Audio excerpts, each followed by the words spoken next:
apologize for being a bit late, but the airlines tried very hard to at least get me here today. Yay.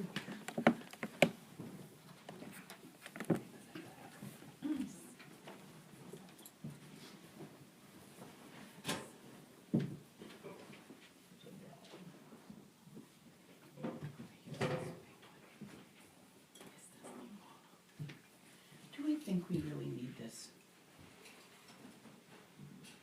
Can you all hear me in back? Yeah. I think we might set this aside. I have a loud and a tendency to knock over my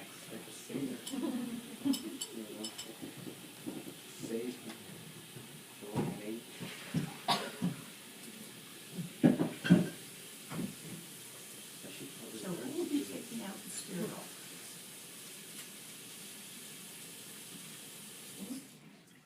You need two people. Wiggle your hands. There's one. There's two. Would you two kids help them? Because it's hard for grown-ups to see where the spirits are. Whereas it's easier for kids. They haven't forgotten yet.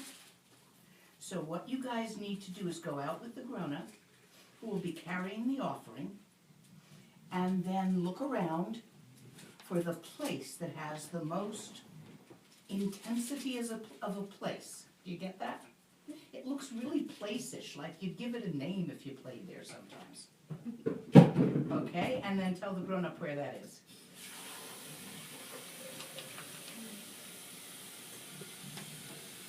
Because that's where the land spirits will be. Have either of you made friends with the land spirits around your home? Cool. They can be really good friends.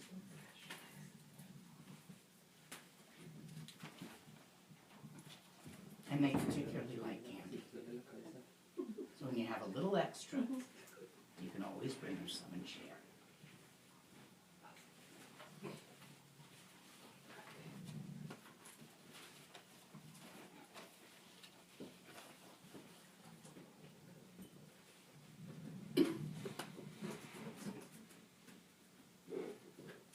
Om Balame Sanjay Rinpoche.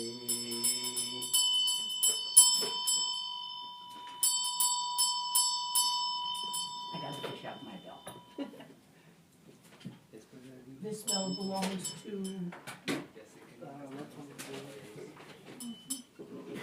see this string? It's tied too short. The bell, the clapper has to get down to about here so that the edge of the clapper hits the rim of the bell. A lot of times when you just get one of those, if you're not using that particular one a lot, you don't notice that the clapper's short.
Janne kuncha sumla chopabu.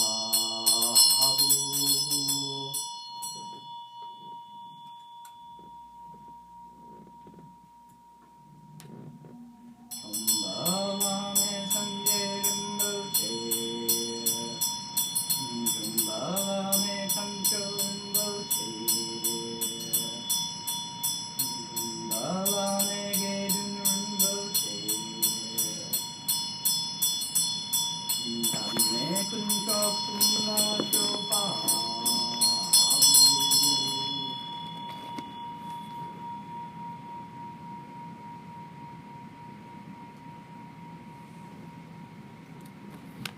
You can take these now.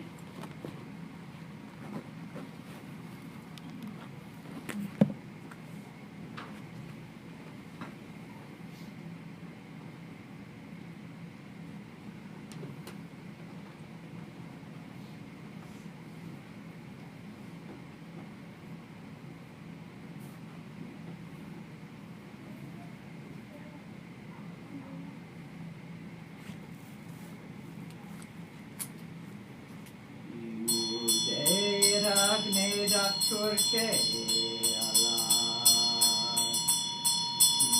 Jese Pucho Pujan Bue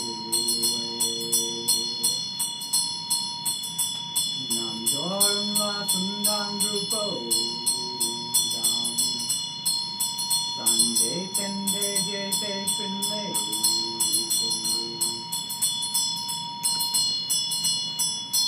Nam Su Chang Soa Jebe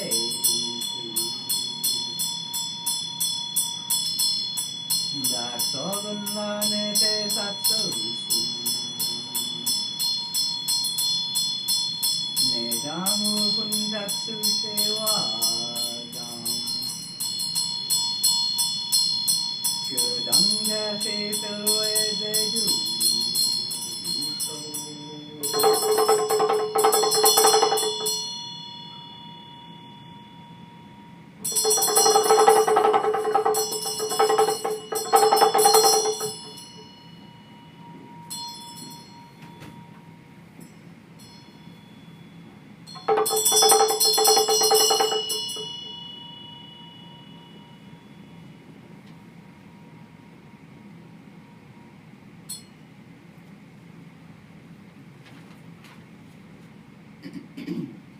Chuku kundu zombo gombo Dorji sempa jarab dorji dam Shere sende badu shinlate Dedam hazan tada tu sunchi Zokchen jupe lama la soloa Pergen dama junela soloa Dorji chang chitalo narudam Marpa mila gompo tatsapa Apu padang palen drupa so Karyula manam la soloa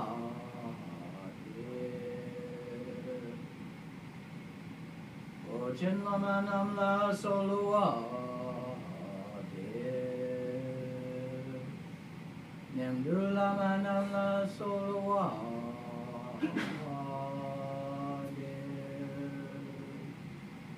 Alkon du zhong dang yer mei pa Gun garab dorji jin chat pa Jeji dang nisu me pa Pa lama nam che chen che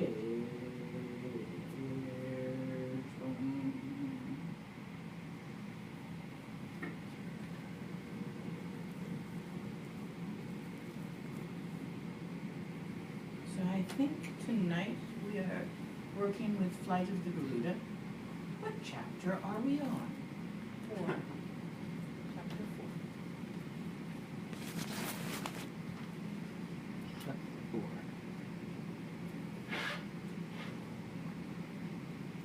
We are. Oh, good chapter.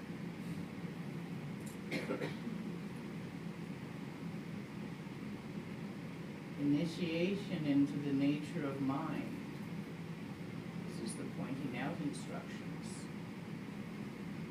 Emla ho, Again, my beloved sons and daughters, gather round and listen. During the analysis and examination of your minds in the manner described above, as we have done previously, when you failed to find a mind that you could point to and say, this is it is this and exactly this, when you failed to find so much as an atom that you could call real, then your failure was a supreme success. Your mind is the most important thing about you. Your mind is the king of you. You follow its orders. You came here tonight because with your mind you thought, I will come here tonight. If instead you thought, I will go out and drink beer, you would have done that. You do what you think to do. And those things which are unthinkable to you are impossible for you to do, because you cannot think of doing them. So with mind being this important, locating it is worth the effort. If you had wealth, a great diamond worth many hundreds of thousands of dollars, and you did not know where it was, that would be a problem, wouldn't it? So you would be quite determined to locate your diamond so that you could make use of it. Where is your mind? What do you think? Yeah. Well, that's what the books say. Are you old enough yet to have noticed that some of the things the teachers tell you turn out not to be true? Yeah, I thought you might be. You noticed that kind of early. So the teachers have told you it's in the brain. You've heard that, but that's a rumor. Have you seen the mind in your brain? What's it look like?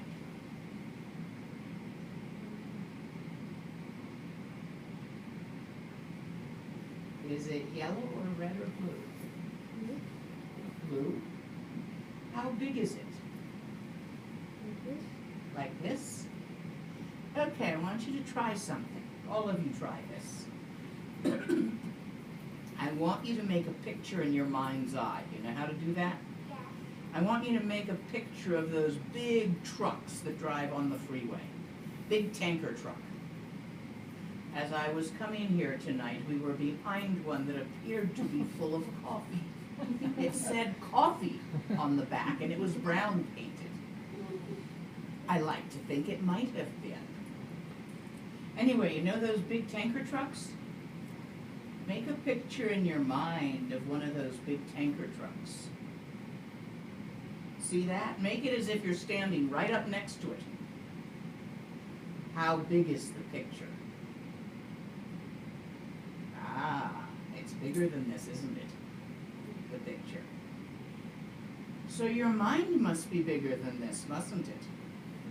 If the picture is in your mind's eye, that's got to be in your mind. What's the biggest picture you can make? The galaxy? They say that our galaxy, which is named the Milky Way, travels together and orbits around what they call a still point with a bunch of other galaxies together, and that group of galaxies is called the local group. Can you see that in your mind's eye? Andromeda's in there. Wow. How big is it? Well, that picture. Yeah. All of you do this. This isn't just for him. This is for y'all. He's just helping me with it. Like our planet? Bigger than our planet, isn't it? So if that picture is in your mind's eye, your mind must be bigger than our planet in order to be able to have a picture picture that, dig in it. Your mind is as big as your imagination. As far as your imagination extends, your mind extends. And there is no limit to your imagination, is there? Imaginations are limitless, and so are minds. But to see your mind with your mind, that's a little different. For instance, can you look into your own eyes? Not using a mirror? But that's what I'm asking you to do. Not with your eyes, or your nose, or your ears, or your tongue, or your hands, but by feeling for it. See if you can look at your mind with your mind. Now, doing that is a lot easier if you sit up and put your back straight. Much easier. See, when you're slumped over, things get a little dull. Your mind is not dull. And when you're leaning back like this, things start moving kind of fast. So it's hard to focus your attention. And when you're sitting all twisty, well, that's fun for watching TV, but when you're trying to see your mind, it's like a funhouse mirror. It twists it out of shape because you twist your energy channels. So it's a lot easier if you sit up straight. And look at your mind with your mind. Feel around for it. Does it feel like it's in your hair? Does it feel like it's in your skull, in the hard bone? Does it feel like it's in your blood vessels? If it feels to you like it's in your brain, where in your brain? In the frontal lobes? Back here in the occipital area? In the brain stem, which controls your body? Does it feel like it's in your eyes? Looking out from behind your eyes? The way Westerners think it's in their brain, Tibetans think it's in their heart. You know when you say, he's crazy, and you go like this with your hand? Well, Tibetans go, he's crazy. So where could it really be? When you're scared, or excited, or angry, you kind of feel it in here, don't you? Right? You all know those feelings. I could scare you right now by saying boo real loud if you need to practice them, but I have to do it when you're not expecting it. So perhaps your mind is in here? Exactly where? Look around for it. You think it's over on this side? Could it be over here? How can you tell? Remember, it's big. It's bigger than the planet. So how could it be inside a little body if it's bigger than the planet? Take a deep breath in through your nose. Blow out through your mouth. Now your mind is the thinker of your thoughts, yes? And usually, we pay attention to what we're thinking. We're always talking to ourselves. Talking about what's happening and what we're scared is going to happen next and what we hope is going to happen next and what happened before, if we liked it or didn't like it. We're always talking to ourselves with our thoughts. Those thoughts See if you can let your attention expand past the thoughts. See your mind with your mind. Thoughts are transparent.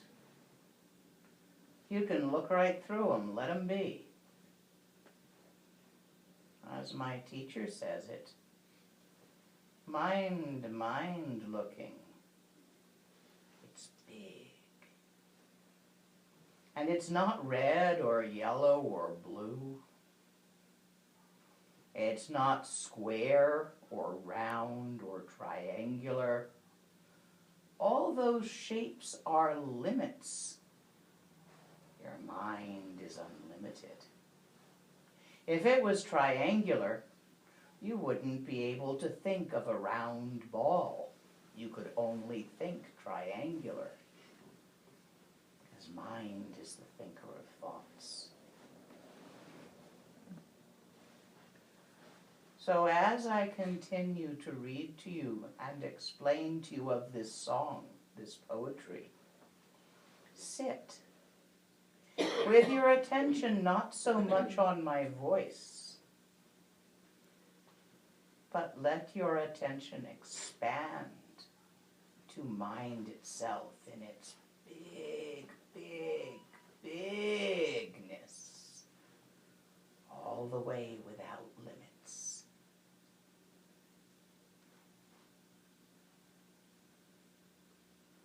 If mind were a thing, having color or shape or substance, you'd be able to grab it with your hand, like I can grab this dorji with my hand. But you can't do that. If mind came from a place, then it would eventually go back to that place or go to another place. But your mind is always there whenever you look. It does not come and go. So first, mind has no origin, since it is originally emptiness. Its essence is insubstantial. Do you kids know that word, insubstantial? It means you can't grasp it, like wind. Wind is insubstantial. You can't catch the wind now, can you? Not in your hands. Second, it has no location. It's too big to have a location. It has no color, no shape. Finally, it does not move. Without moving, it disappears without a trace. Its activity is empty activity. Its emptiness, empty appearance. All very fine words, but what do we mean by this? Look at your mind with your mind. Don't think about your mind with your mind. That's different. Remember I said thoughts are transparent? Make a picture of a pumpkin in my hands. A big orange pumpkin. You all know what pumpkins look like, right? Mm-hmm. Think it as hard as you can. You thinking the pumpkin here? Imagining it? Mm-hmm. See, it's transparent. You can see right through your thoughts, no matter how hard you think there's a pumpkin in my hands. Make believe, imagine. You can see right through it. All your thoughts are make believe, imagine. None of them are real. Notice this. Everything you remember is make believe, imagine. It didn't happen exactly the way you remember it. Everything you plan is make believe, imagine. It's not going to happen exactly the way you plan it. And right now, right here, everything you think about what you see, hear, smell, taste, and touch, all those thoughts are make-believe imagine. Things are not the way you think they are. Are you in a good mood?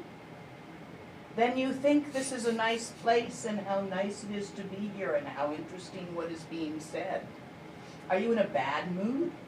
Well, then you think how you would really rather be anywhere else and how totally boring the lecture is, and if there was only some way to get out of here without being embarrassed.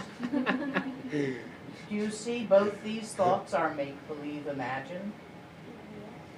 You can't find any thought that is not make-believe imagine. And yet you spend your entire life believing everything you think while you're thinking it. Believing in make-believe imagine is not very sane now, is it? Nor is it very practical. And in fact, it hasn't worked well for you. It's how we get ourselves into all those interesting, it seemed like a good idea at the time, jams that we get ourselves into.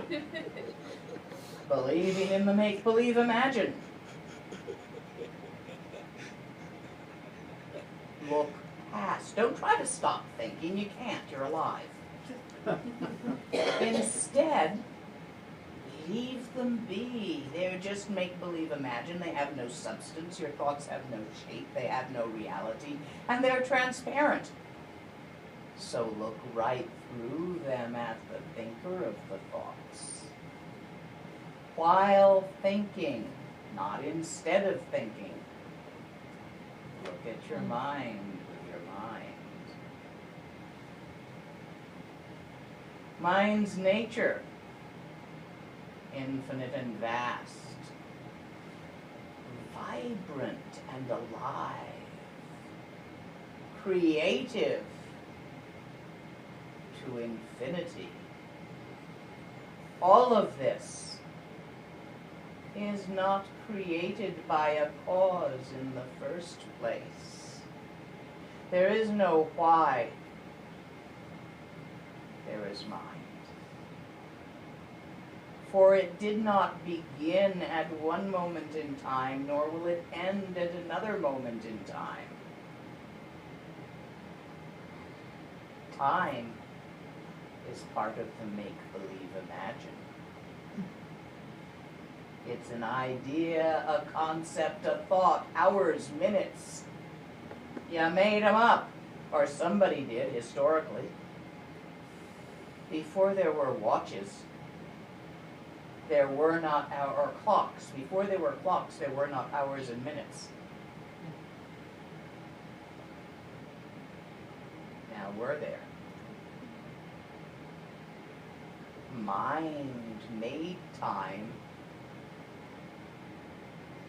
Every so often, wandering through an airport, I pick up one of those odd scientific magazines to read, Discover or something, usually because it says on the cover that they've discovered the size of the universe. Every 4 or 5 years I pick up and read one of those, and you know something? Every time I read one of those, it's like 10 times bigger than it was the last time I read it. Mind-made, make-believe imagine. Since it was not created, it is not destroyed by an agent or condition. Look at your mind with your mind. See this for yourself.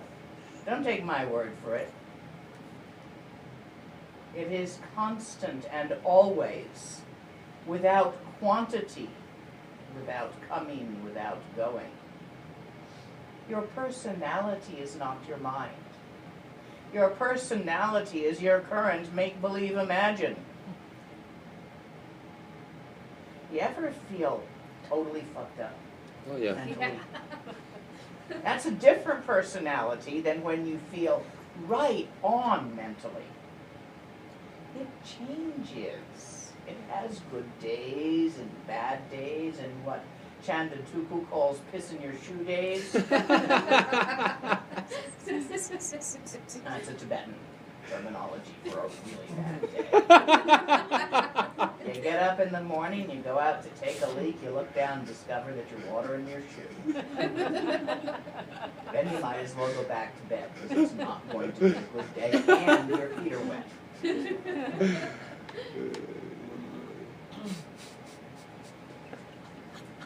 Don't confuse mind with personality. Don't confuse mind with thoughts. Thoughts arise in mind and dissolve in mind. Personality is made of the current thoughts and the current feelings and the current perceptions of this moment, and it's always changing. You're not the same as when you were 3, are you? And you're not the same as when you were 16, are you?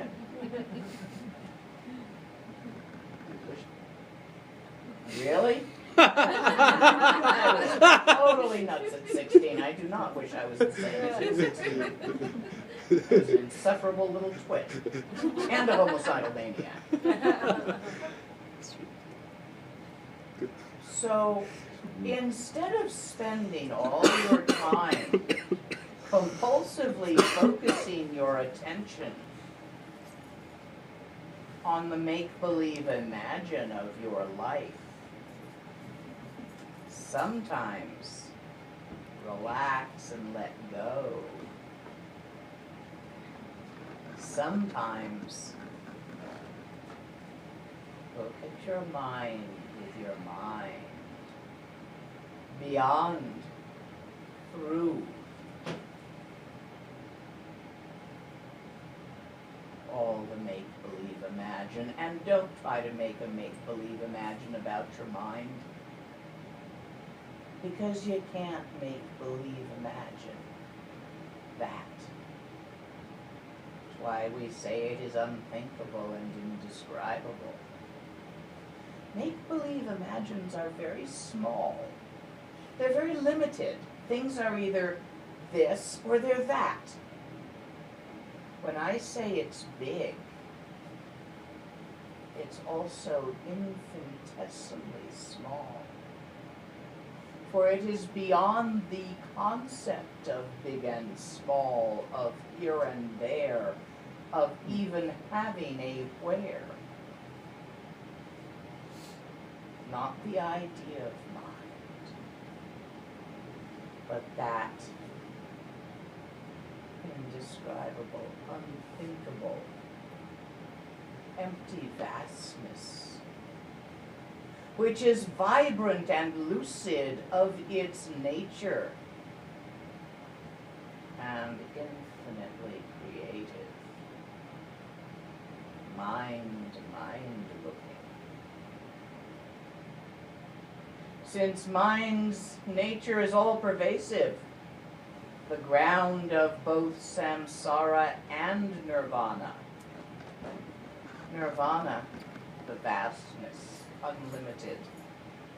Samsara, the make-believe imagine. You yourself, a combination, a combining of make-believe imagine, which is not anything at all created by the infinite vastness of imagination, changing with each moment, having neither substance nor duration.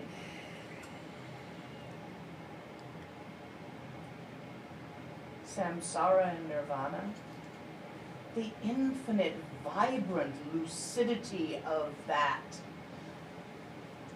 vast indescribableness, that lucidity itself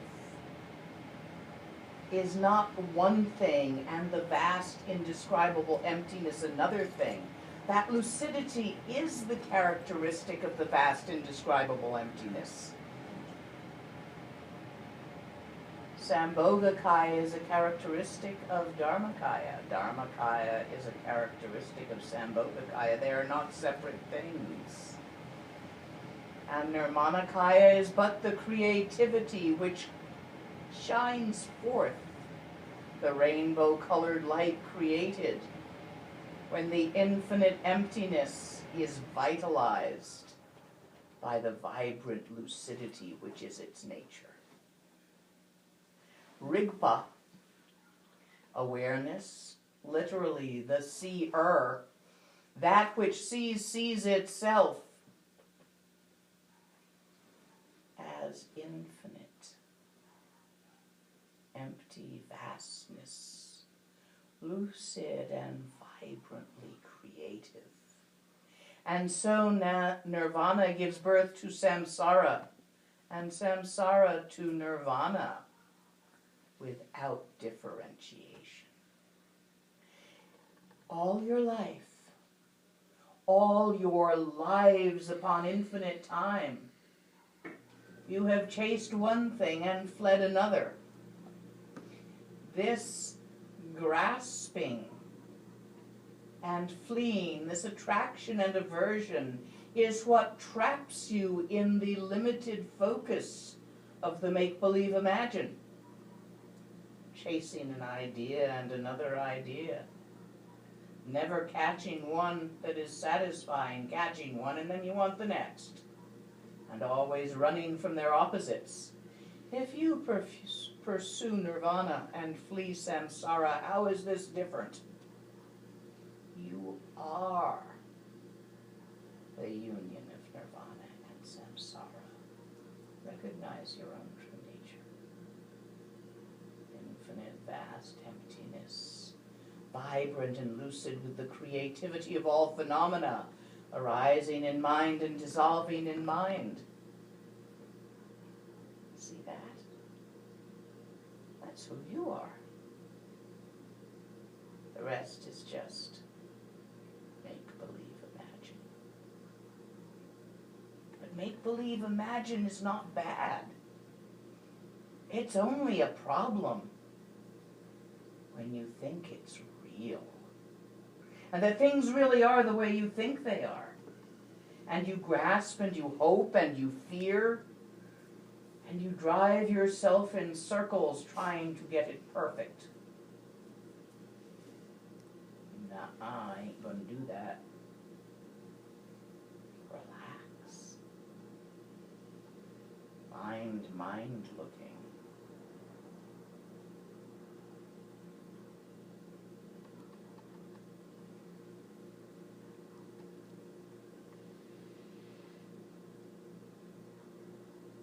Mind's nature is not created by a cause in the first place.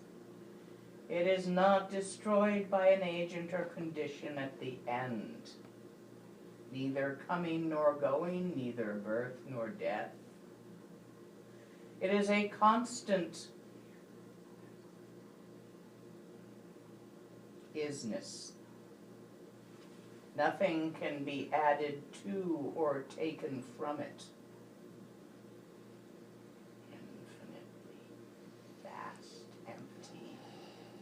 Vibrant, awake, aware, utterly creative, the creation of all phenomena, both inner and outer. It is incapable of increase or decrease. It cannot be filled or emptied. And yet you're always trying, aren't you? Trying for something, chasing something, fleeing something. You'll probably practice this so that you can someday be perfect. Let go. Leave it be. It already is beyond the very idea of perfection and imperfection. Since mind's nature is all-pervasive, the ground of both samsara and nirvana, it is without bias or partiality, without grasping, without fleeing. No form demonstrates its acuity more clearly than another, and it manifests all and everything equally without obstruction. Like a mirror, when a mirror reflects, it does not only reflect one thing, one color.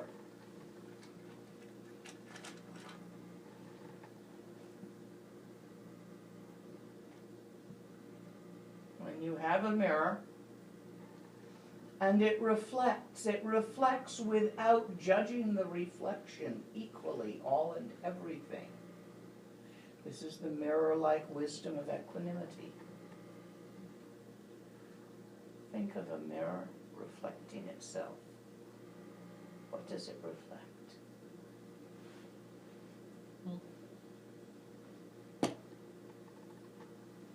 Mind cannot be established or defined as anything.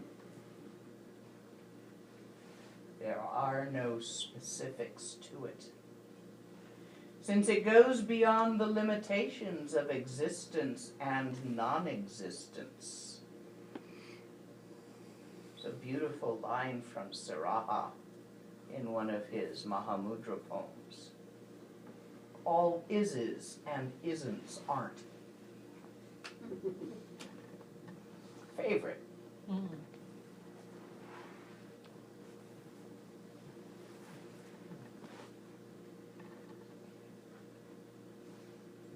Without coming and going, it is without birth and death. It is without clarity and obscuration. We all want to. Now, if you were Tibetans, you'd be trying to accumulate merit. As Westerners, you're more likely to be trying to remove obscurations, remove the stuff that's in your way, remove hindrances. You all think that if you could just get enlightened, you'd be perfect. And then everybody would love you. And bring you donuts. And you wouldn't get fat because you'd be perfect. Yeah, but that's make-believe, imagine. I will tell you one true thing. Enlightenment is not what you think it is. It's not what I think it is either. It is inconceivable. Therefore, it cannot be what anybody thinks it is, because it won't wrap around with thoughts. Look at your mind. Already was, will have been, and will be. It is of all sentient beings that all Buddhas arise. Where else do you think they come from? And yet outside of time, beyond space, mind looking. There is no arising and not arising. There is no separation between sentient beings and Buddhas. And yet there is suffering. Suffering by grasping the make-believe imagine. All your suffering comes from what you think is going on, not from what is going on. If you think your husband's having an affair, you're going to suffer, whether he is or not. Won't matter if he is or not in that circumstance, because you think he is, and therefore you're really upset. All your suffering, your fears, come from what you think is happening, and how you feel about what you think is happening. And you interpret the input of your 6 sense organs with thought, labeling the colors red, blue, and yellow, labeling the shapes, rhombuses and squares and parallelograms.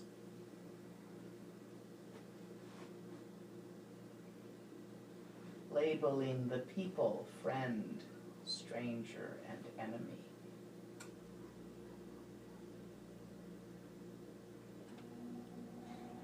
And you get obsessed with it. This is why the recommendation is to sit quietly every day, just for a little while, and look at your mind with your mind and relax that obsession. Don't try to play whack-a-mole with your thoughts to make them go away. It won't work. You're alive, you think. Chi runs in your channels. Thoughts ride on the chi. It's going to happen as long as you're breathing in and out. And if you try to stop breathing, you've only got about a minute maybe that you can do that, and then it's going to start again. And even if you get into a trance state where you're not thinking for a couple of hours, or so it feels, eventually your bladder will win. And you will get up and go pee, and that's the end of that trance. More effective than a pet. They're useful, those bladders.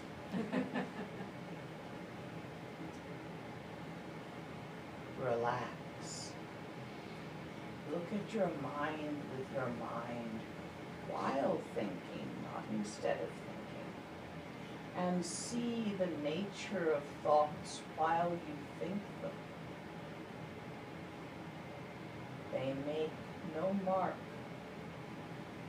in your mind stream, for they have neither solidity nor duration, and neither does your mind stream. It's only in the believing, the grasping, and the focusing on them that you continuously create your karma. Relax. Look at your mind with your mind while thinking. The nature of mind in its purity is like a stainless crystal ball. Its essence is emptiness. Its nature is clarity. And its responsiveness is the continuum.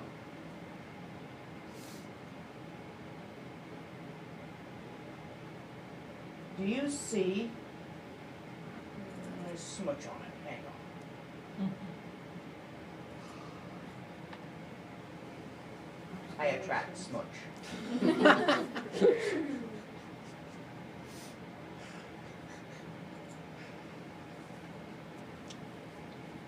The clarity of the crystal.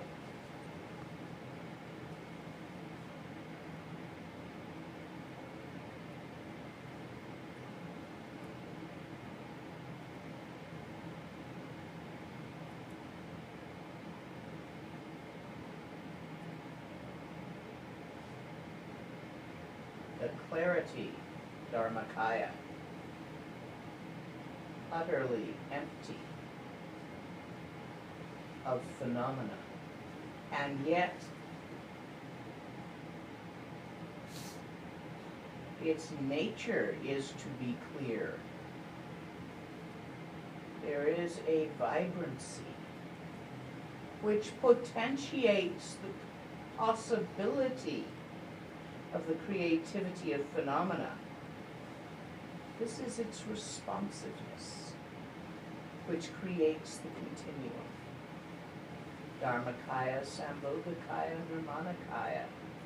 Not 3 jewels up there that you up and pray to, oh, 3 jewels, come and save me. It's a euphemism for the nature of your own mind.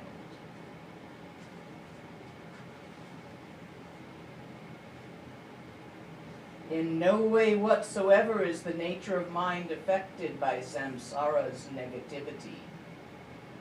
From the first it is Buddha. Recognize this with certainty. You're not going to recognize it with certainty from listening to me tell you about it. You gotta look for yourself until you're absolutely sure.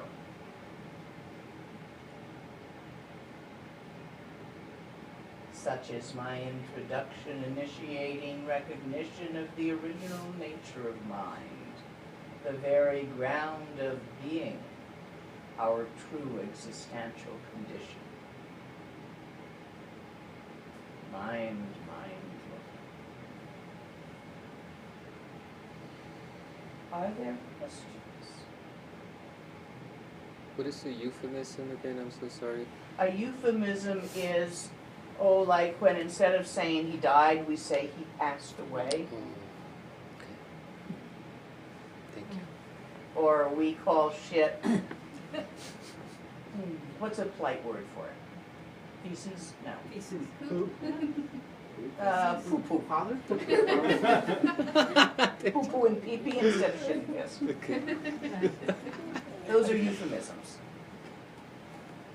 So like the three jewels is a euphemism from our own like characteristics of the mind then, the Buddha, Dharma, Sangha? Not the or- the Buddha, Dharma, Sangha. Dharmakaya. When we take refuge in the Buddha, the Dharma, and the Sangha, this is the very outer refuge. The Buddha as the prophet, the Dharma as what was pointed at, and the Sangha as the community that walks the path, the alive beings. But when you step it up a level, from outer and go to inner, we take refuge in the teacher, the yidam, and the khandro. So the teacher, the Lama, the one who points. The yidam, such as Tara, Manjushri, the archetypes of the yidams, as the manifestation of the vitality of mind.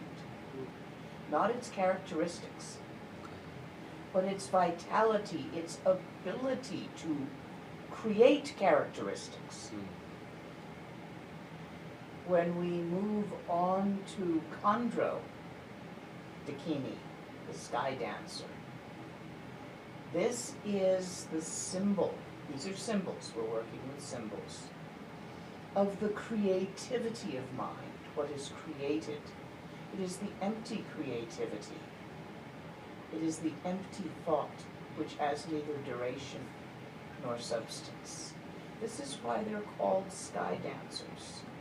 Sky is a euphemism for infinite space. To dance is to create, it is creative, it is movement, and yet no thing is moving. When you look at your thoughts, you see them dancing in your mind, in the infinite emptiness of the ground of your mind. But you can't find a thing which is a thought. You can't grab one and pass it over here. So no thing is dancing, and yet the dance occurs. In the same way, Dharmakaya, infinite emptiness. Sambhogakaya, potential, vibrancy. Nirmanakaya, creativity, creation. We can also say Tsa, Lung, and Tigli. The Tsa, the energy channels, infinite spaciousness. The Lung, the air, the Chi that moves in the channels, vibrancy. Potential for aliveness. Tigli, the life force essence, the semen.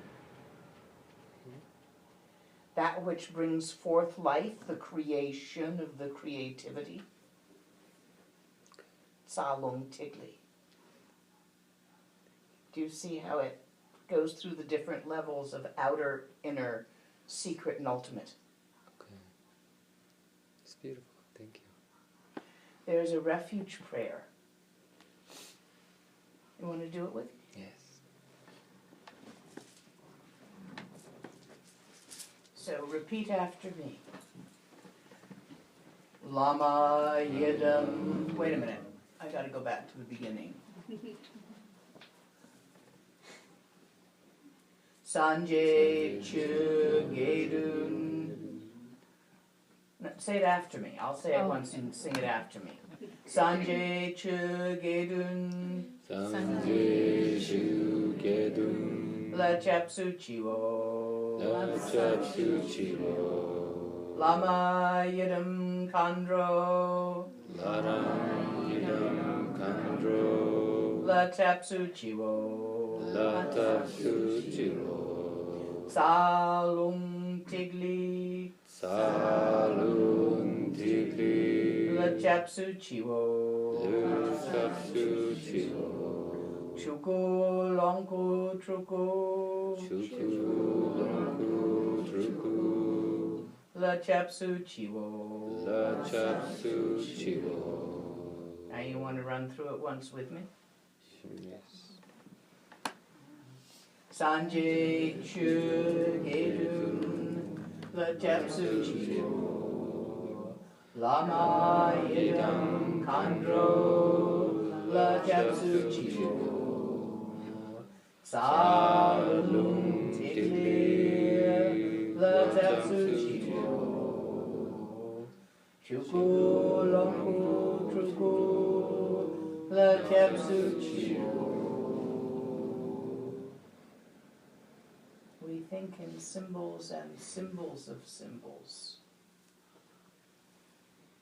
And all of these are symbols of the infinite empty vastness of your mind, unlimited, unborn, undying, unlimited by occupying one single point in the time-space continuum, and yet vibrant and alive with the dance of phenomena, both inner and outer.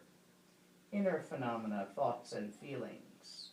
Outer phenomena, stuff, which is perceived with the sense organs and then created by the thoughts and then felt about the thoughts, and you create an edifice of phenomenon. And that's the creativity of Nirmanakaya, the manifestation. The problem is not Nirmanakaya, the manifestation.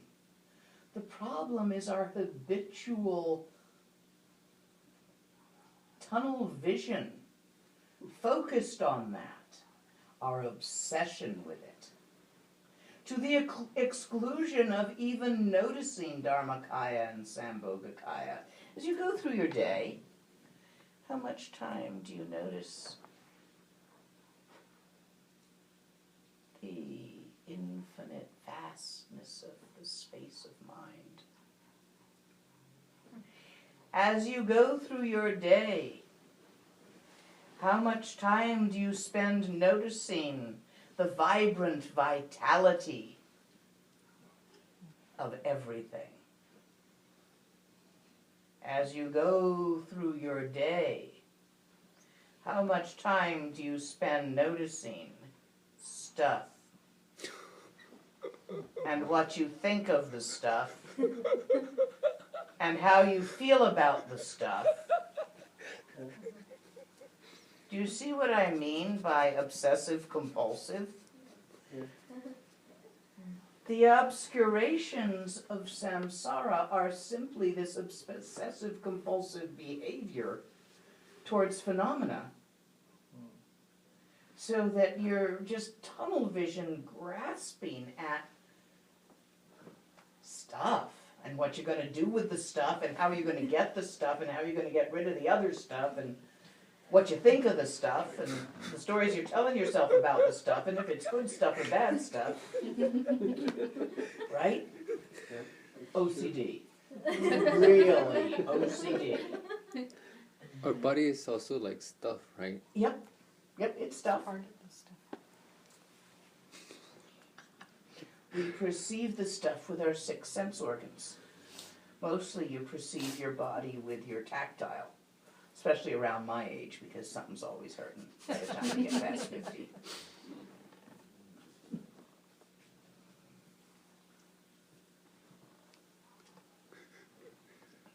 question. Anybody got another one? Yes. How you said that we should be looking out in front of ourselves. For those of us that suffer PTSD, how do we keep that from affecting ourselves? Highly recommend EMDR or one of those other fairly effective therapies that rewires the neural network. PTSD is held in your channels. When you look at someone with PTSD and you look at their energy channels, you know how if you have like hair that falls in your face and you catch it in a candle, and it's all sort of, that's what your energy channels look like when there's a PTSD, somewhere around wherever the PTSD relates to in your body. So what you want to do is you got to soothe those out.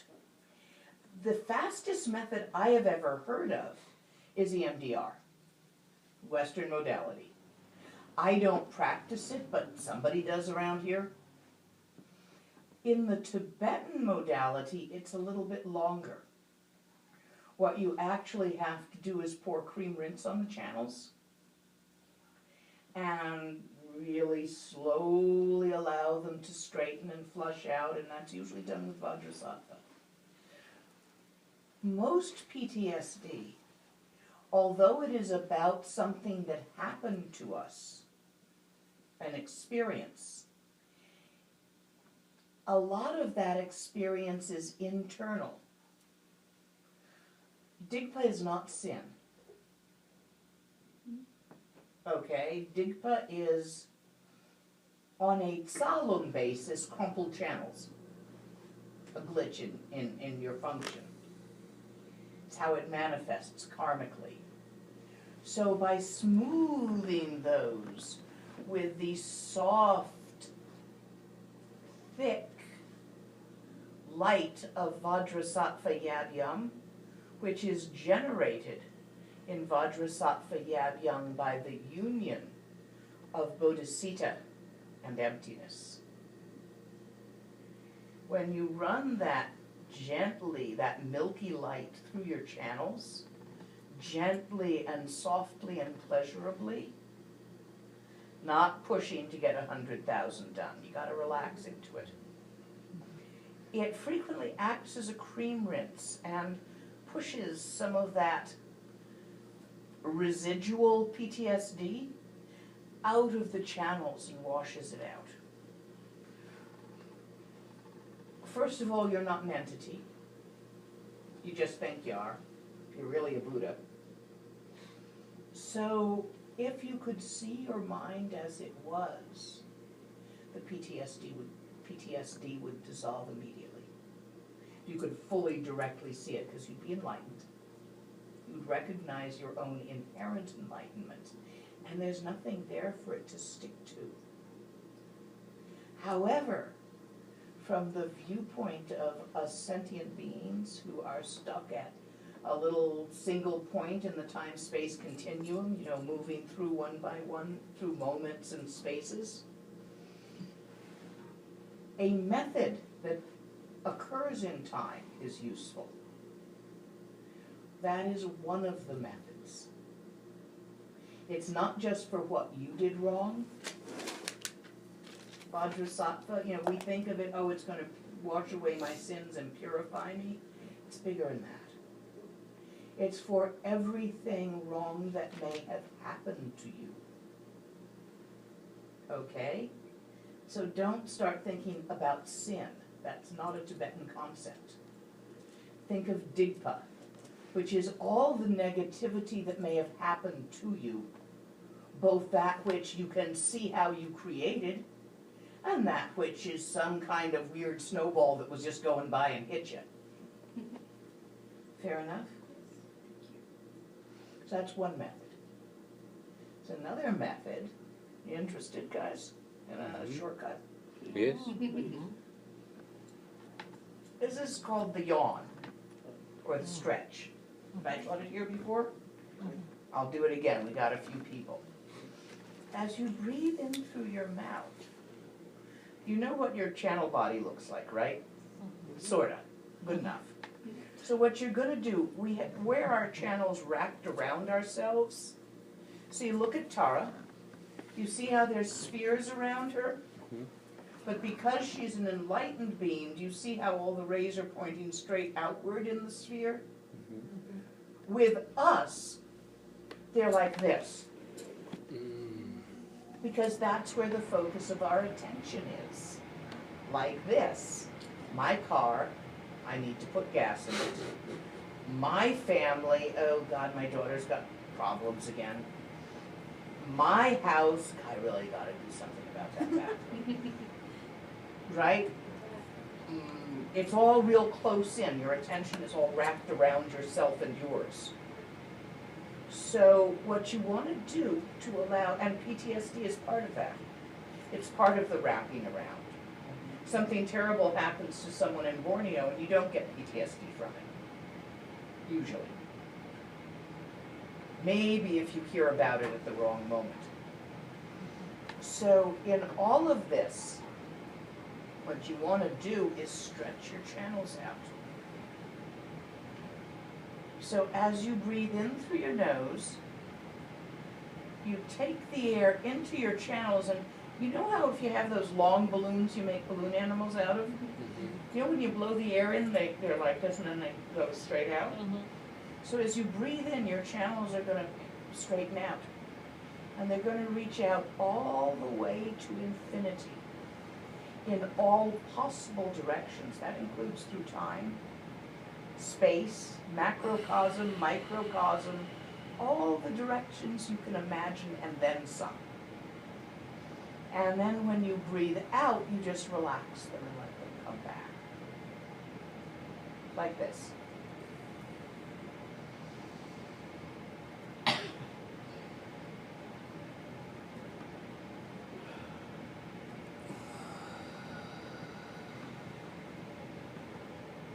Now, you don't want to close your glottis at the top of the in-breath. You know, closing your glottis is like you go like this. And push down. Not in this practice. You do that in Tumo. But not here. You really want to keep it open and running smoothly. So if you hold your breath, you hold it with your diaphragm. Just if you need to finish your visualization.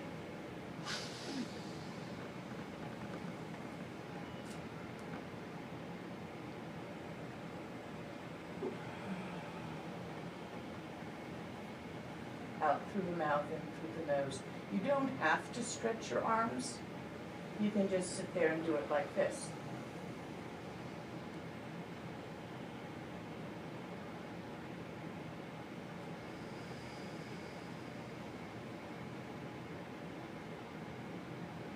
I personally like to stretch my arms, so I do it that way. This is actually an exercise from Chinese medicine.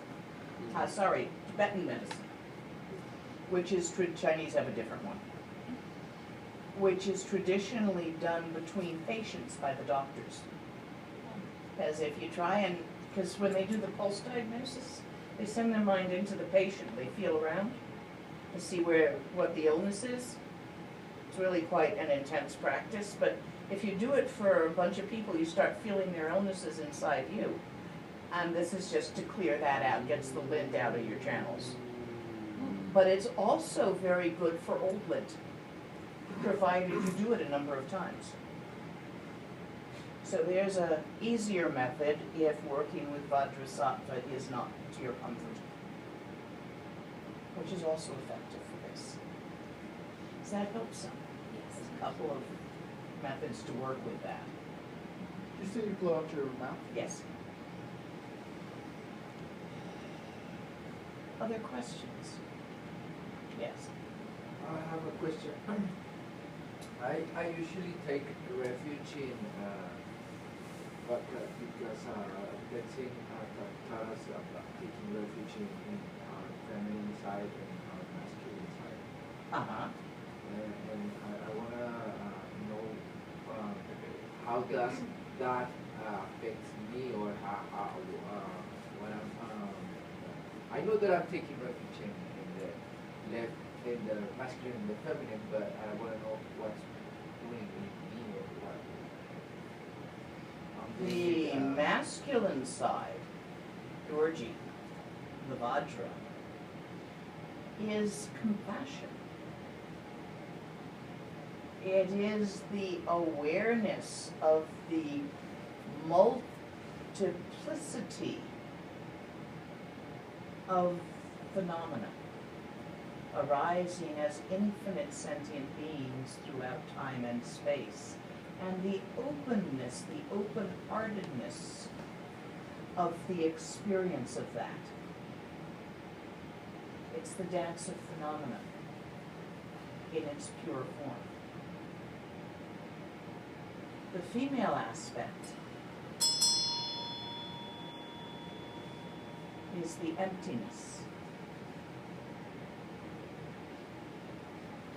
When you have phenomena and emptiness, and they are the same thing, the vibrant aliveness is the pivot. Or to take that into symbols, the sky, space. The word in Tibetan for sky is also for outer space, infinite space. It's the same word, Naumka. So, the female, Chondro, sky, space. The male, Owl, form, matter. Form and matter cannot exist without space for it to be in. Space has no meaning without form and matter dancing within it.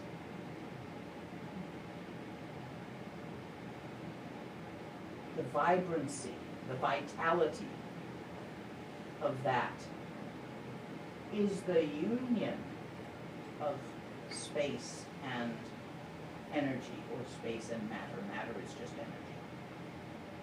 Or rather, the energy is the energy created by the union of space and matter. And that's what's happening in you. Okay? Earth fucks the sky and gives birth to aliveness. Other questions? So, for example, you mentioned it's like I've never really believed, like, you know, especially like in Mexico, it's very common, like people get stuff like for protection, or like, you know, you don't want like the kind of like the evil eye type of thing, or like, you know, you work with people and like, oh, like I've got to clean like this, and I've never had that concept in my mind really. And with therapy, I've started noticing that, you know, when I work with somebody who has a lot of pain for a long time or something, then I started just, you know, right now, like for example, like my wrist and all this stuff. So like this, so you do really do Between every patient, between every client, and several times at the end of the day, outside if possible, under the sky. Okay. Blow out your channels. So then it's just to reiterate, we visualize like a sphere with all light channels from You don't have to start with a sphere, just know that generally we hold ourselves like this. And what you're going to do is like this. Okay. All your channels. All like. From every chakra, in all the directions. Okay. All the way to infinity, as far as you can imagine is what's important. Okay. So then the mind should go like as far as possible, so that way it's kind of like when you touch the earth and those electrons go down in the earth, you clean kind of like. But here you're simply releasing them into emptiness. Okay. So it does manifest physically. It's not just my mind being crazy. No, okay. that's not just your mind being Okay, crazy. That happens to all people who are healers. Okay. If they don't have a method for discharging the energy. Thank you so very much then. Thank you. The Chinese have a different one involving running water. Okay. Would you share that? You hold your hands facing down under running water like this for a while. Okay. And let the water carry it all away from your hands and arms if that's what you're working with. Okay. Okay.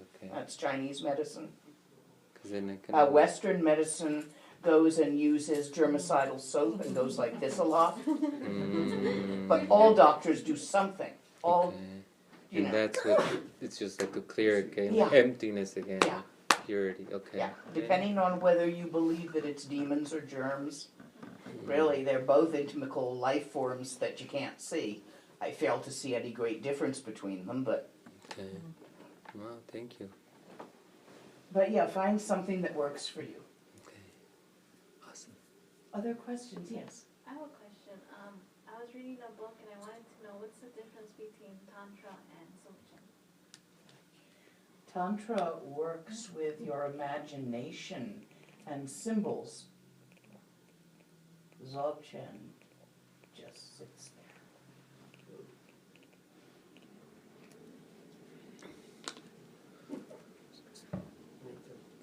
Stay there for life. Stay there for life. Dzogchen simply is. It doesn't go anywhere and you don't have to do anything about it. Whereas if you feel the need to do something about things, and you can't let go of that, Tantra is a very speedy and effective method for doing something about your obscurations, your mind, your lack of perfection, for so long as you feel the need to do that. Eventually, you'll get over it, and then you can just sit there. But Tantra by itself, you see, people have a lot of resistance to Dzogchen. There's not enough to it. Too empty. Whereas with Tantra, there's all sorts of fun and entertaining things to do and imagine and sing and, you know, ring the bell, wave the torch around, do the mudras. It's very exciting. And it sneaks past your resistance because it works with the symbols of Dreamtime. And it can take you all the way by itself. You don't have to do Dzogchen to become enlightened. Just depends on what you like and will do. Because there's no point in taking on a practice if you're not going to do it. If you're not going to do Nundro, then just don't do Nundro, do something else. Rather than spending the next 7 years not doing Nundro. Okay? For those of you who have been spending many years not doing Nundro. But couldn't that be kind of flipped around though too? So we hear Dzogchen, high teaching, Mahamudra, high teaching.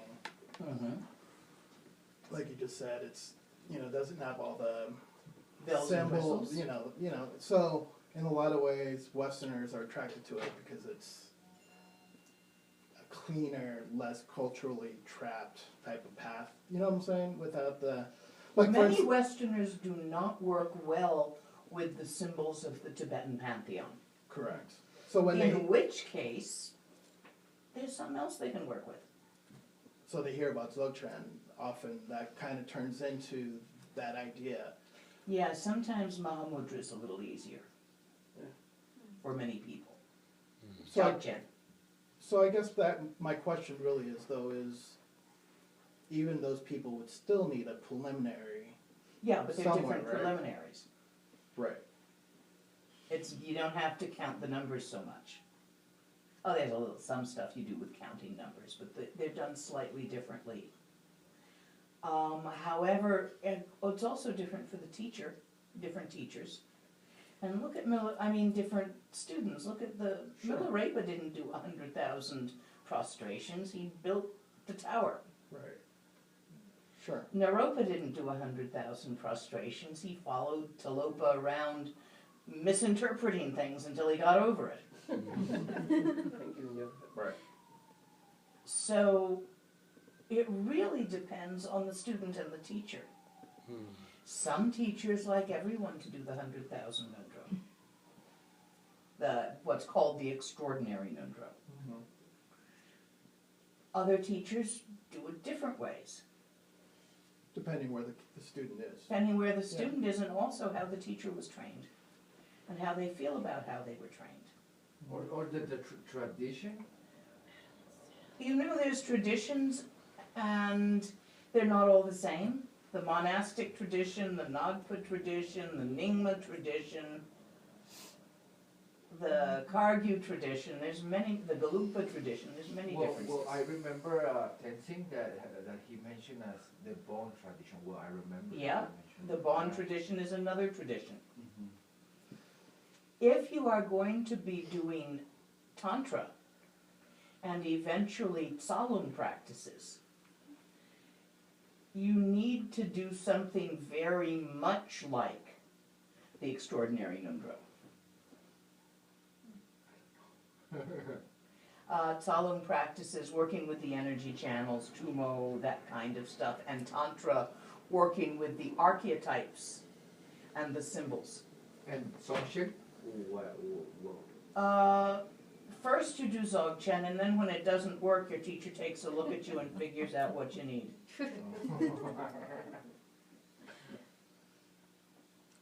Which might be an Extraordinary Nundro, or might be something else. Lama, speaking of the symbols, there's something that has always confused me, and I mean, like, I think, like,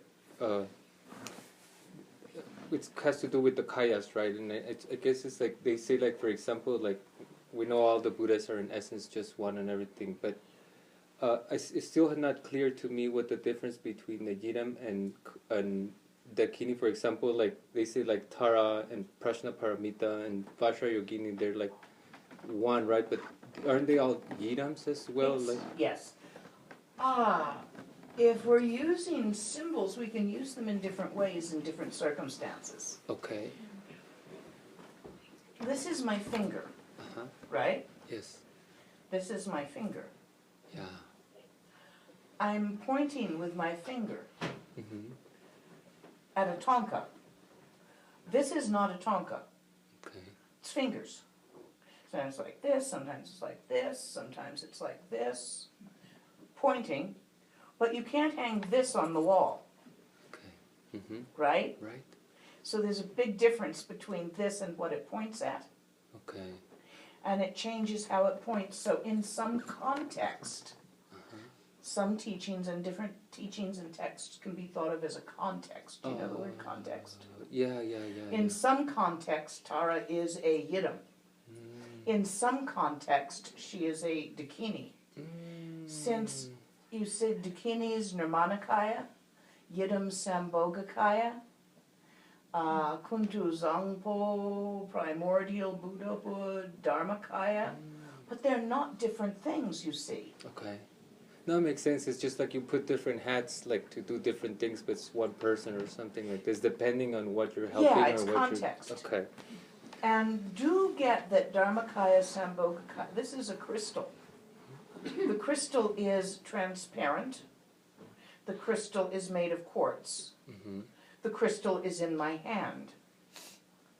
These are all characteristics of this crystal in this moment.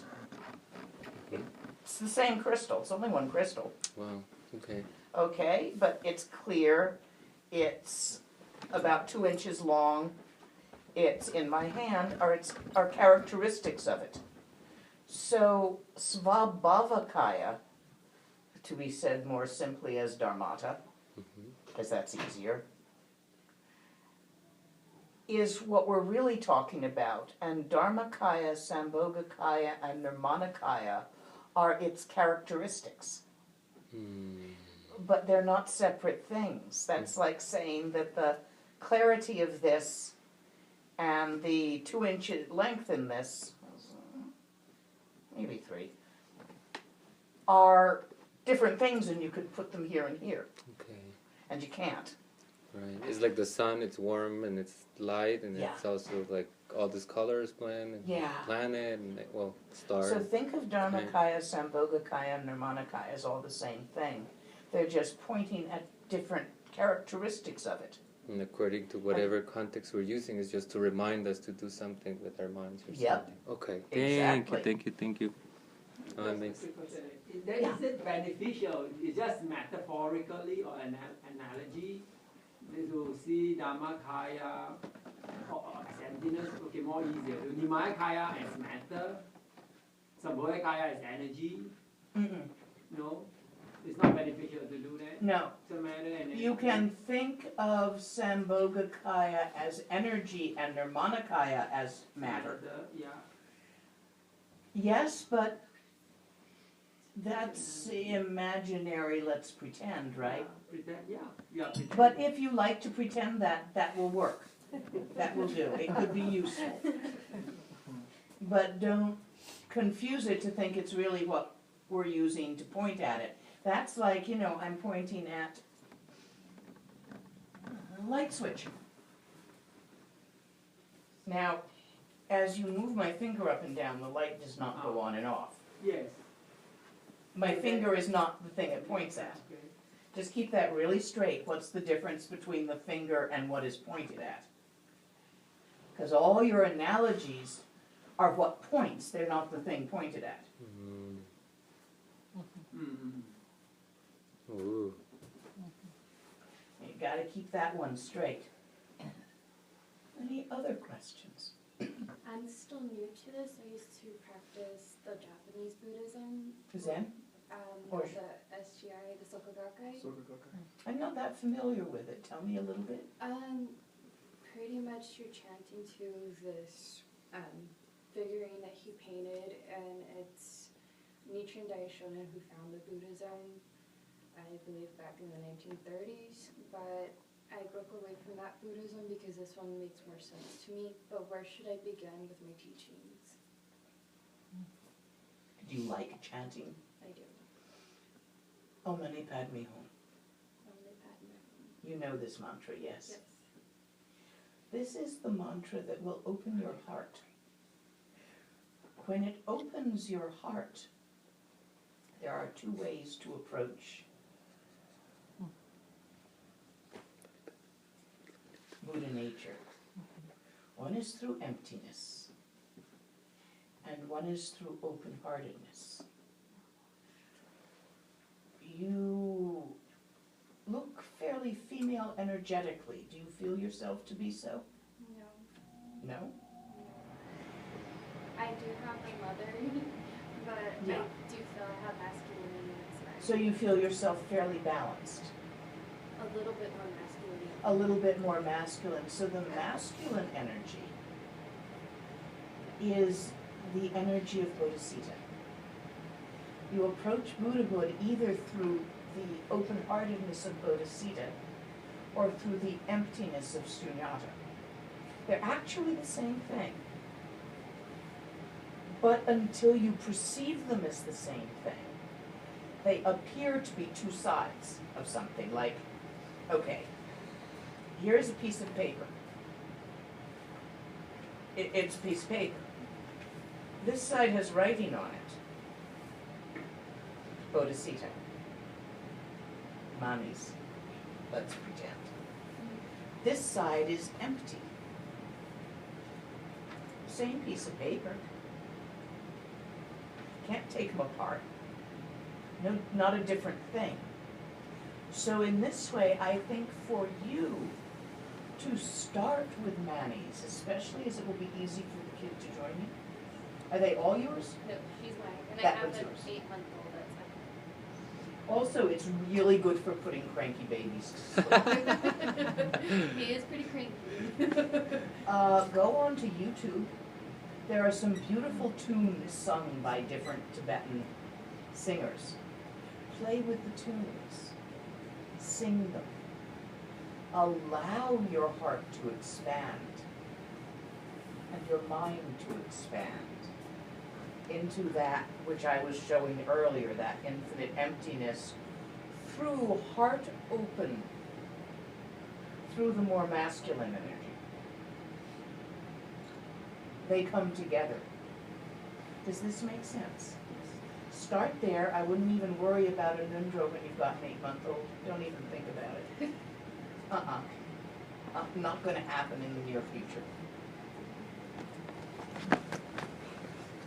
So just work with Manis. Take my email. If phenomena or further questions occur, email me. Now, or ask other teachers also. Different teachers will have different answers. You've met different Buddhist teachers, right? Have you ever seen one without a personality? Yeah, well, so what's gonna happen, what Nectar. is it? Make believe. Nectar, thank you. Make Beth. believe. I've been on the road since 7:30 this morning, this will be helpful.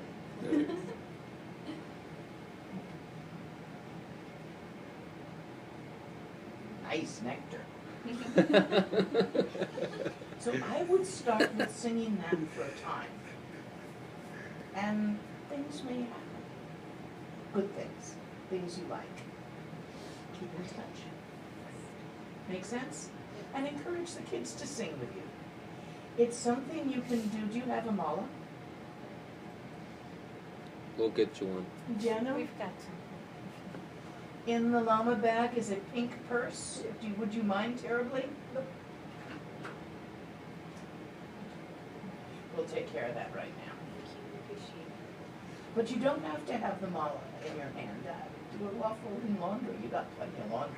Oh, yeah. It's a great one to do while you fold laundry. Get, download from the internet or get here somewhere an image of thousand arm chin raising. This image.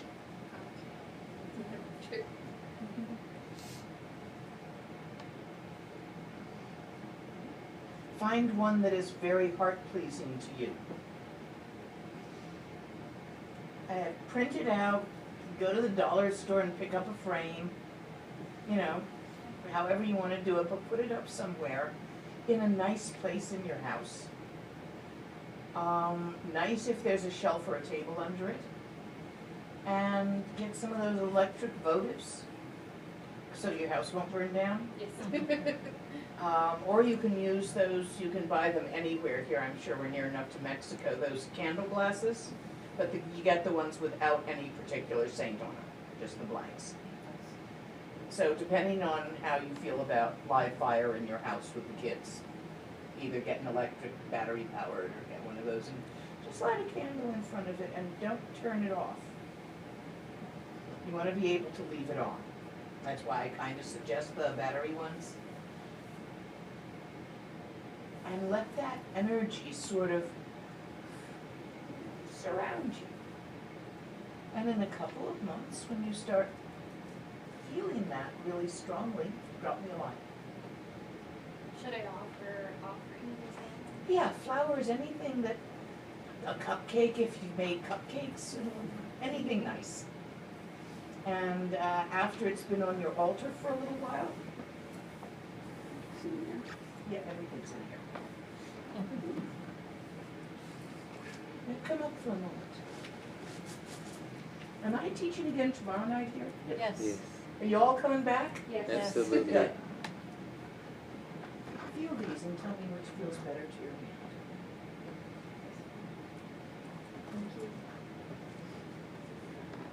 Hang on. Let's send the kids up.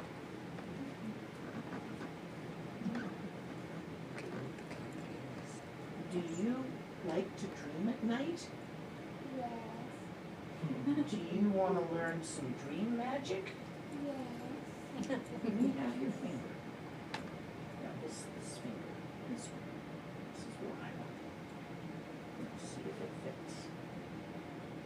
Is it tight? No, that fits perfectly. You like this? When you go to sleep and dream, see if you can find it in your dreams. If you see it in your dreams, you can then make a wish in your dream, and you'll dream what you wish for. Okay? You two I have for you also. Let's have a look. I have a boys one too. So let's see the size of your hands. Fairly small, that's fine. Aha. You like boy stuff? Okay, boyish. Might be a little loose there. Might have to go here. Bit. Do the same like I explained. Find it in the dream tell it to take you somewhere like Candy Land or wherever you want to go. And sometimes it'll do that for you. It's green magic. Let's see your hands.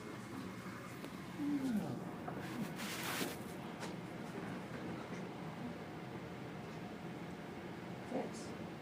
You like it?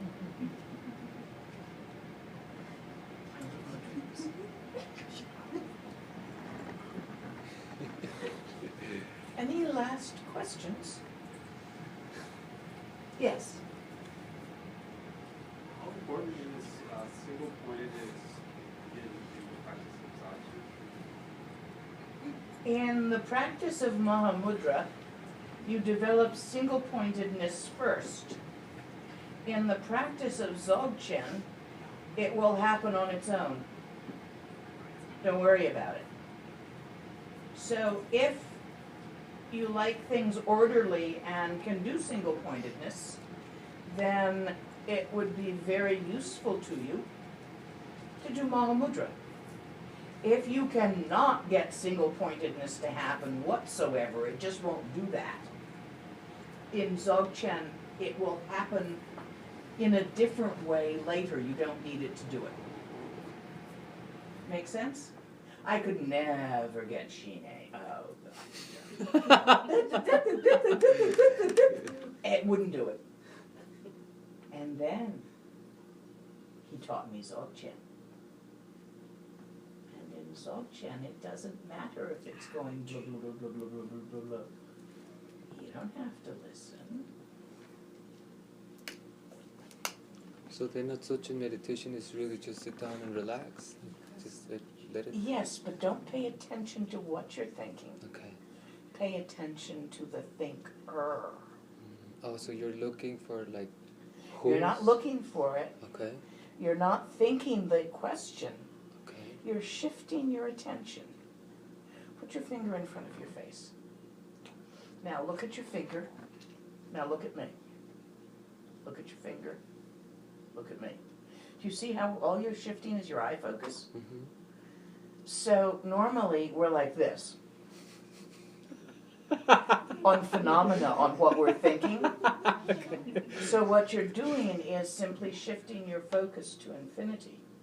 Okay. The focus of your attention. To infinity. To the vast Okay. naturalness of mind. So you let the images, let the room look just like... Let everything arise as it arises and dissolve as it dissolves. Pay it no, never mind. Okay. Okay? The problem is not that you think. The problem is your obsessive compulsive relationship to your thoughts. Okay. That's what we're trying to relax out of. Okay. Thank you. Okay if I do gifts to the rest of you tomorrow? Absolutely. That was a gift for all of us, actually. So. We need to get one of those for us too. I think they wouldn't fit your fingers. Those are cool ones.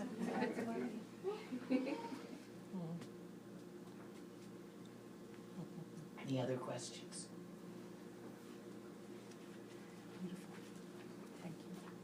Again, just so I remember, because I kind of forget some things. So you said to practice Mani sing. Oh, Mani Mani Padme Hum. Om Mani Padme Hum. You can sing it to any tune you like. You can sing it high-pitched or low-pitched. Let's see. Once the Kanuris were the high mountain people. And they come down to Sopema in the winter and they walk around the holy lake. That's where I live in India. And they sing these beautiful mantras to these wild mountain tunes as they walk around the lake. Well, one year, somebody found a kid's toy music box that played Happy Birthday to You. And that year, beautiful, ethereal women's voices in the dusk at sundown.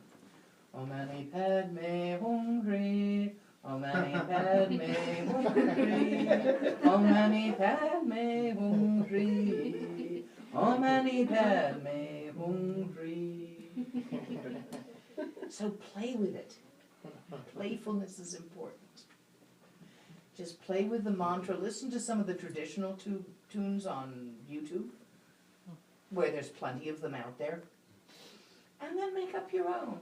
You have a favorite folk song or a rock song or something. Use that tune. Yeah, go for it. Make sense? Yes.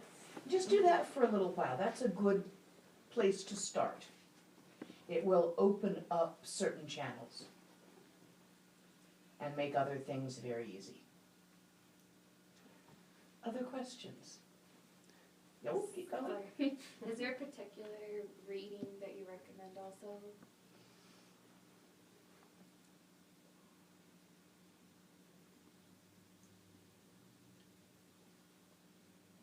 When the Chocolate Runs Out by Lama Yeshi. Good place to start. It was one of my first teachers. It's a little book, very fine book. I'd say that's a really good place to start. And there's even Lama Yeshe books here, other ones if you just And want no, not yet. Not She yet. asked for a starting a place. starting one? Okay. Read that one first and then go play in the bookcase. Okay? Because the others, you don't have the context yet. So if you read, say, his book on Tantra, well, there's a lot of context of Lam Rim that you would already know. Don't start with words of my precious teacher, it will simply annoy you. You tried to start with that, didn't you? I always stop at 60 because I could never go through it. Tibetan texts are fractals and they're folded. Okay. That one's been opened up. Okay. So when you read that, what you're supposed to do is refold it. So each chapter you try to get into one phrase. Okay. So you try to fold it back down, then you see what it actually said. Can I read it again? Maybe I can Yeah, try it. But each chapter you try to put into one saying. Okay. So the chapter that talks about, how to receive teachings in the cup has to be this way. Sit down comfortably and pay attention. That whole chapter says that. From here and here and here. So what you want to do is refold the fractal when you read that. Okay. Okay? Because I read the Jewel Ornament of Liberation, and that one was like easy. Like Yeah. it was like. It's just the way, it's a particular writing style, Tibetan writing style of unfolded. Okay. Awesome. Thank you. I'm not following. What do you mean the folding and unfolding? The book I couldn't even fold. Tibetan texts are folded up. Yeah. They're summaries. They're mnemonics. I don't just read this to you. I unfold it. I open it. Like commentaries. Even the commentaries are the opening of the root text. But then one has to open the commentary. So the only text I'm aware of that isn't folded and has to be opened is Words of My Precious Teacher, which is got all the bits that you would normally put in a commentary, so you can't really unfold it further. Oh, so it's an unfolded text in that sense. So Yes. It's already open. Yes. It's only useful in that there are many things that will be alluded to in here, where it'll say, like the elephant, which alludes to some bit that is in that text. Okay. I just got Light of Wisdom, like you do Who's it recommend. It's Padma Sambhava Yesi Sogya. Oh, Like- nice one. Yeah. A lot of times, when you tell me the title, depending on the translator, the title is worded differently. So I have to go like, which text is that? Okay. Are we good for tonight, guys? Good. Very happy. Thank To you. be Thank you. continued tomorrow. What's happening in here tomorrow? Can I leave stuff? What's tomorrow, Wednesday? Nobody's here during the day, so yes, you may. Can I leave stuff messy? Yes, nobody's gonna touch anything. Cool. I'll We don't protect have from to put wind. anything away, so. Hmm? We don't have to put anything away. There's no one here tomorrow. Okay. Yeah. So Yoo-hoo. that makes it easier for It everyone. does. Yeah, thank you. Hold that. This is that.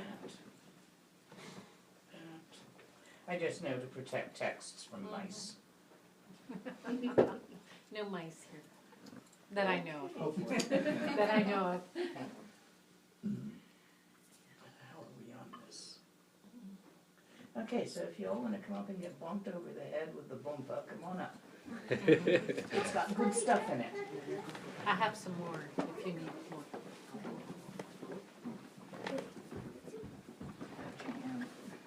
One hand. Good.